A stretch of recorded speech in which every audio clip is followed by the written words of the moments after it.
I play a lot of games when I go home from school, after dinner, even in the morning every now and then.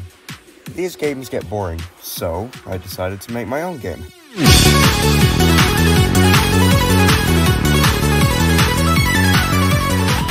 So I'm starting out at the end of December, where I have the idea, hey, how about I make a game? I've always wanted to know how to program, and I have a big school project coming up. So how about I make one for school? Yeah, learning to code from scratch, it's kinda hard. When researching what coding language to use, I had two main ones in mind, C# and Python. I knew that Python was super easy and a common beginner language to learn the ropes. But after an overwhelming amount of developers using Unity, which mainly compiles C# scripts, I knew that C# was the language to pick, simply for convenience sake. C# is fairly easy and most of the scripting layout is pretty simple to understand. The awesome thing about C# is that you can space your code however you want. You can space out every letter with 5 presses of the return key, or you can write your script on one singular line. It doesn't matter. The unawesome thing about C# is that it's case sensitive. Really case sensitive. Here's a basic example. Here I have a void update script where if I press down the button E on the keyboard, the console will say your health was reset. If I don't press that key, I'll take 5 damage. At first, this script doesn't look like it has anything wrong with it, even for someone experienced in C#. However, there is one vital flaw that won't allow this script to work.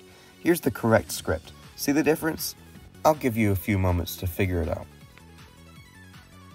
If you still don't know what's wrong with it, here are the two images side by side. Even if you don't notice anything, I don't blame you. It's actually the capital I in the if statement here. That's how sensitive C# can be. Oh boy, is it annoying. So I started out my journey by browsing YouTube brackies tutorials in order to learn the utmost basics of a game. I was planning on making it 3D, and lucky for me, brackies making your own video game happens to be built around the 3D Unity editor.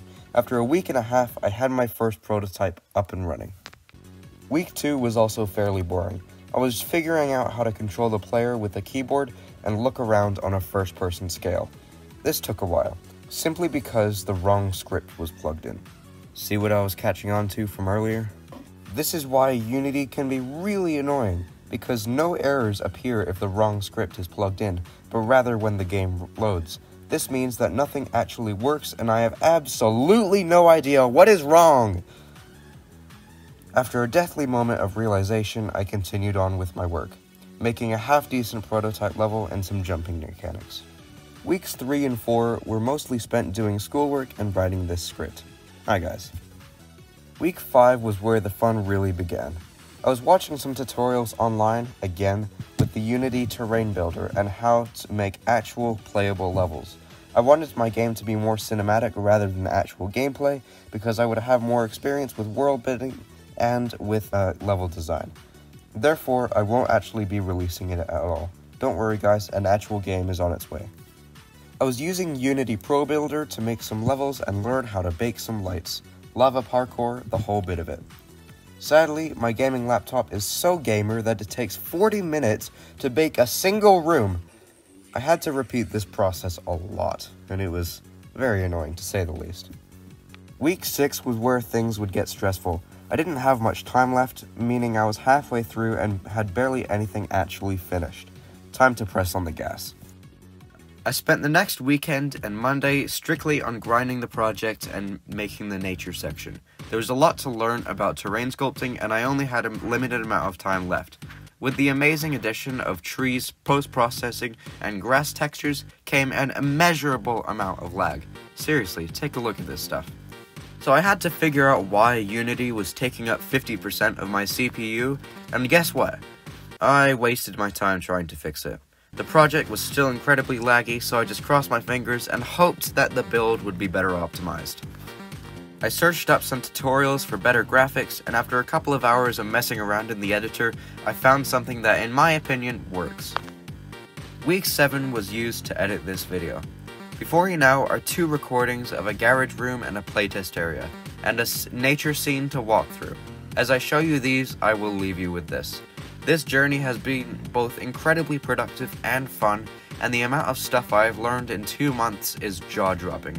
I am immensely grateful for the opportunity to code thanks to Unity, and for the opportunity to learn thanks to Brackies, among various other YouTube channels. With that in consideration, enjoy the show.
Hey, I hope you enjoyed this video.